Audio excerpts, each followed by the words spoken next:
Hello दोस्तों, कैसे हैं आप सभी लोग। आई होप आप सभी लोग स्वस्थ होंगे, मस्त होंगे और बेहतरीन तरीके से आप अपनी तैयारियां कर रहे होंगे। आज हम आपके सामने फिर से हाजिर हैं एक नई इन्फॉर्मेशन को लेकर, जिसमें हम बात करेंगे एसएससी जीडी 2025, जिसका नोटिफिकेशन आउट हो चुका है, जिसके फॉर्म 1 दिसंबर से स्टार्ट हो चुके हैं, जिसकी लास्ट डेट है वो 31 दिसंबर है।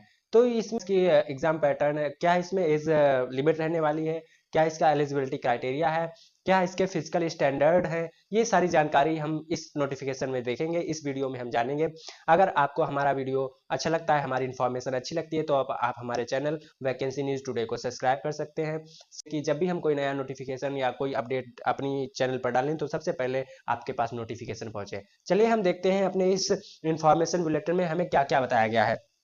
इसकी जो योग्यता है वो है 10वीं पास, यानी कि आप अगर 10th कर चुके हैं तो भी आप इसमें फॉर्म अप्लाई कर सकते हैं। इसमें जो टोटल पद निकले हैं वो 25,487, यानी कि 25,487 टोटल पोस्ट जो है इसमें निकाली गई हैं।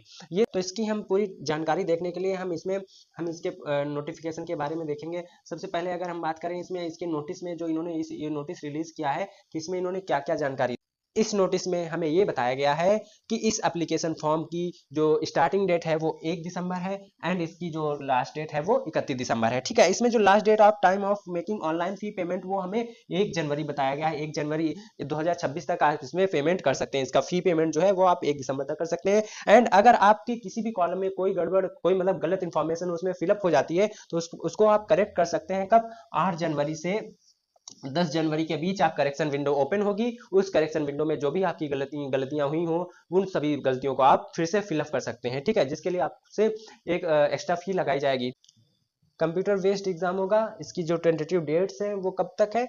फरवरी से अप्रैल तक, यानी कि आप फरवरी और अप्रैल में मान के चलिए कि फरवरी से अप्रैल तक किसी भी मंथ में इसका एग्जाम जो है वो कंडक्ट कराया जा सकता है। कोई भी मंथ में, यानी कि मार्च से अप्रैल में तो ज़्यादा ही चांस बनते हैं कि इसका जो एग्जाम है वो कंडक्ट करा लिया जाए। इसमें जो सैलरी मिलने वाली है वो हमारी 21,000, यानी कि जो ये जॉब है वो लेवल 3 की जॉब है और इसमें जो सैलरी है 21,700 लेकर 69,100 रुपए तक की है। एंड इसमें कुछ अलाउंसेस भी ऐड होंगे, तो ये बहुत अच्छी इसमें सैलरी भी मिलने वाली है। इसमें कई प्रकार की पोस्टें निकली हैं। बीएसएफ की है, सीआईएसएफ की है, सीआरपीएफ की है, एसएसबी की है, आईटीबीपी की है, की है। तो इसमें कितनी टोटल पोस्टें हैं इसकी जानकारी दी गई है। जैसे बीएसएफ की कुल किस कैटेगरी में कितनी वैकेंसीज खाली हैं, ये कितने कुल पद निकले हैं, वो सारी इन्होंने इसमें जानकारी दी गई है, जानकारी बताई है। और जो टोटल पद उन्होंने बताए हैं वो हमारे 25,487। मोड ऑफ सिलेक्शन जो है वो इसमें एक कंप्यूटर बेस्ड टेस्ट होगा, यानी एक सीबीटी टेस्ट होगा। उसके बाद में आपका फिजिकल कराया जाएगा, देन एक आपका मेडिकल करा के सिलेक्शन जो है 1 साल के अंदर आपका सिलेक्शन हो जाएगा। यानी कि ये जो हमारा अभी दिसंबर में फॉर्म निकाले हैं तो दिसंबर में ही ये आपको ज्वाइनिंग दे देंगे। 1 साल के अंदर इसमें ज्वाइनिंग हो जाएगी। ठीक है, तो आप देख सकते हैं इन्होंने इस नोटिफिकेशन में यही बताया है, जो कंप्यूटर बेस्ड एग्जामिनेशन होगा, फिजिकल इफिशियंसी टेस्ट होगा, फिजिकल स्टैंडर्ड टेस्ट होगा, देन मेडिकल होगा। ये इन्होंने इस पूरी नोटिफिकेशन में बता दिया है कि इसमें 3 चरण होंगे। सबसे पहले कंप्यूटर बेस्ड एग्जाम होगा, देन फिजिकल होगा, देन मेडिकल होगा। इन तीनों को अगर आप क्लियर कर लेते हैं तो इसमें आपका सिलेक्शन हो जाएगा। ठीक है, अब हम बात करते हैं इसमें, यहाँ पे इन्होंने एप्लीकेशन फी बताई है।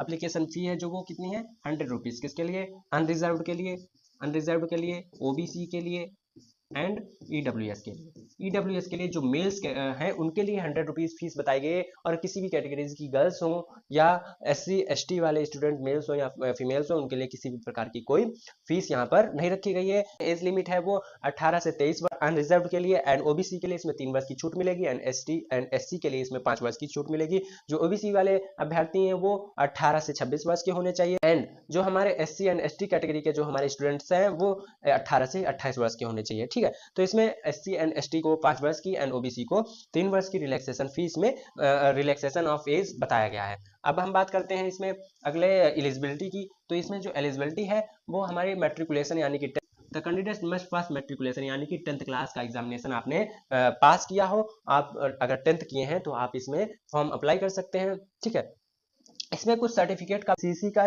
जो सर्टिफिकेट मिलता है उसका फायदा बताया है। अगर एसएससी का हम पेपर की बात करें तो वो टोटल 160 मार्क्स का होता है। अगर हम उसमें 5% निकालें तो ये कितना बनता है? जाके 8 मार्क्स जो है एनसीसी सी सर्टिफिकेट वालों को मिल जाएंगे। एनसीसी बी वालों को 3%, यानी कि 4.8। एंड अगर हम बात करें एनसीसी ए वालों को 2%, तो ये हमारा इतने मार्क्स आपको एक्स्ट्रा मिलेंगे। हमारा एग्जाम पैटर्न है उसकी अगर हम बात से पहले जो है वो हमारा जीएस रीजनिंग है, ठीक है।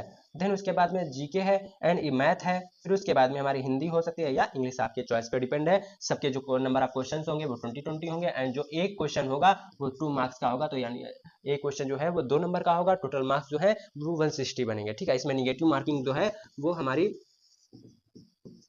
जो निगेटिव मार्किंग है वो हमारी 1/8 की रहने वाली है। तो 1/8 की इसमें निगेटिव मार्किंग रहने वाली है। आप अगर कोई एक क्वेश्चन गलत करते हैं तो सही वाले में से 1/8 मार्क्स आपके काट लिए जाएंगे। ये इसमें इन्होंने क्राइटेरिया इसका पूरा बता दिया है, ठीक है। अगला हम बात करते हैं इसमें फिजिकल की, कि क्या इसमें फिजिकल रहने वाला है, इसमें फिजिकल स्टैंडर्ड क्या, इसमें फिजिकल जो है स्टैंडर्ड माना गया है। जो फिजिकल स्टैंडर्ड टेस्ट है इसमें अगर मेल्स 170 सेंटीमीटर्स हाइट है तो ही अनरिजर्व्ड के लिए, एंड फीमेल्स की जो है 157, यहाँ पर अनरिजर्व्ड एंड ओबीसी इन लोगों के लिए 170 सेंटीमीटर्स है। All candidate belonging to schedule tribe यानी कि एससी कैटेगरी के लिए 162 and 150 centimetre for females and 162.5 for males, and all ST category के जितने भी आने कैंडिडेट हैं लेफ्ट विंग अफेक्टेड डिस्ट्रिक्ट्स, ये हैं हमारे 160 एंड 147 चेस्ट की। तो वो हमारा जो है 80 सेंटीमीटर जो चेस्ट है वो होना चाहिए ओबीसी जनरल एंड ईडब्ल्यूएस के लिए, एंड मिनिमम जो एक्सपेंशन है यानी कि फुलाव वो होना चाहिए 5 सेंटीमीटर, ठीक है। तो इसमें एसटी के लिए 76 एंड मिनिमम एक्सपेंशन जो है 5 सेंटीमीटर बताया गया है। तो यहाँ पर अगर हम रनिंग की बात करें तो वो यहाँ पर 5 किलोमीटर इन 24 मिनट मेल्स है एंड 1.6 किलोमीटर इन 8.5 मिनट में किसी भी कैटेगरी के आप कैंडिडेट हैं तो आपको इतना ही करना पड़ेगा। लेकिन आप अगर कहीं लद्दाख रीजन से आ रहे हैं तो आपको 1.6 kilometre in 7 minute and 800 metre in 5 minute females के लिए and 1.6 kilometre in 7 minute for males के लिए है, ठीक है। तो ये सारी जानकारी थी जो मैंने आपके साथ शेयर की।